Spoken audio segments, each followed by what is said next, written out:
Well, it has been a very busy night for Albuquerque police with 3 bad crashes. Yeah, including one that killed a bicycle rider. This happened last night about 9:45 on Wyoming, just north of Comanche. Police say a car or truck driving south slammed into the bike. Paramedics tried to help the person who was on it, but it was simply too late. Wyoming was shut down for a while, but it should be back open this morning. Investigators have not said who was killed or if the driver will face any charges. Now, about the same time, a person was hit in this neighborhood in the Northeast Heights. It's on Ralph between Eubank and Wantabo. It looks like an SUV that we caught on tape was involved with a woman standing outside who was very distraught and on the phone there. Police have not said exactly what happened here. Then on the other side of town, a person was hit near the Applebee's on Alameda near Ellison. Black pickup truck may have been involved in this crash. It was on the road with its hazard lights on for quite some time. Police have not told us who was hit or who was at fault in this crash either.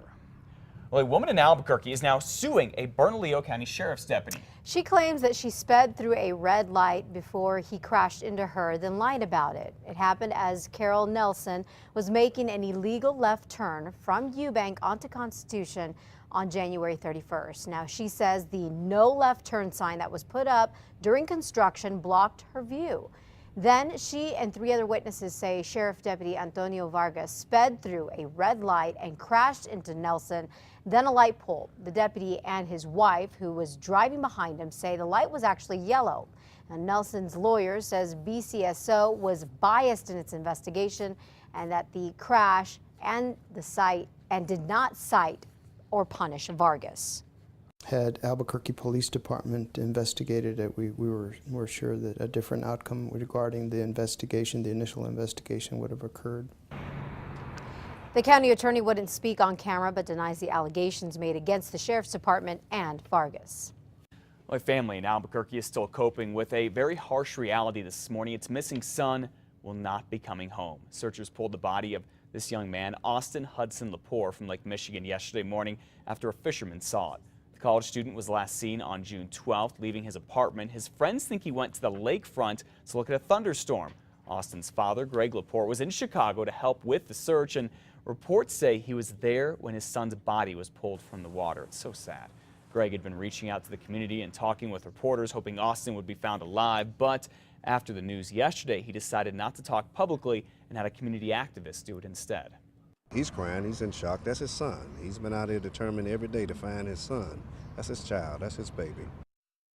It sure is. Austin Hudson Lepore graduated from Albuquerque Academy in 2010. He was majoring in biochemistry and just finished his 3rd year at the University of Chicago. An autopsy will figure out exactly how Austin died. A man who survived the Columbine High School mass murders has died in a work accident here in New Mexico.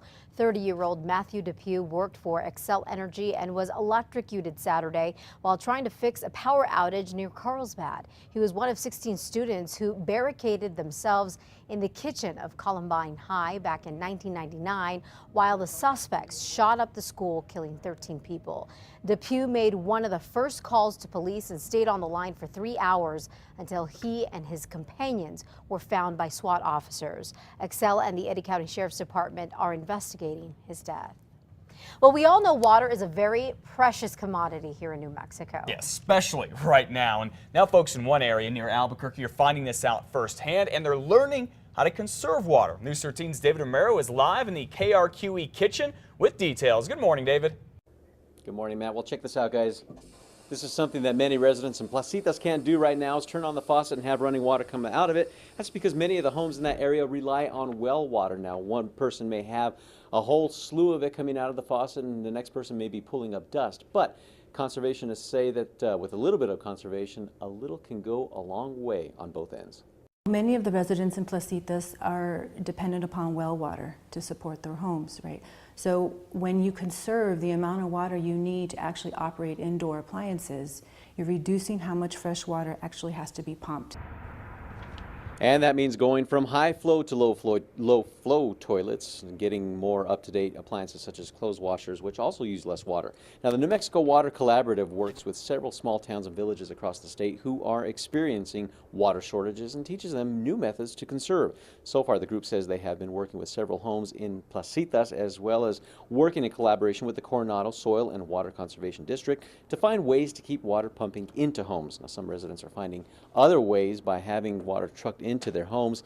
For some, that may not be practical, and that's where the Water Collaborative hopes to make a change. They can recycle water. The idea that you have water pumped into your home and you use it only once instead of 2 or 3 times before it goes back to where it needs to go is a bit crazy.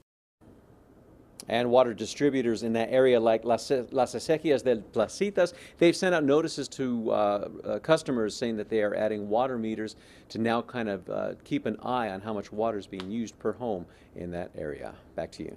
All right, it is a commodity. Thank you for that, David. Now, if you want to find out more about saving water, check out the Coronado Soil and Water Conservation District. It meets the 3rd Thursday of every month in Sandoval County. Elizabeth? More help on the way for the village of Magdalena, whose water well went dry weeks ago. Of course, the persistent drought is largely to blame here. Residents there have had to have water shipped in from other communities.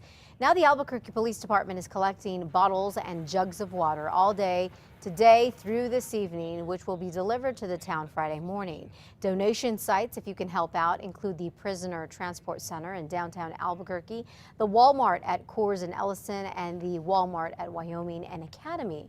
They will be open from 10 in the morning until 2 p.m. Get ready to pay more for your water bill if you live in Albuquerque and Bernalillo County. Starting the beginning of next month, the Albuquerque-Bernalillo County Water Utility Authority is raising rates 5%. That means most folks will pay $4.66 more a month. But if you don't use a lot of water, your bill could actually go down about 40 cents a month. The Water Authority says it needs money to fix old pipes and the sewage treatment plant.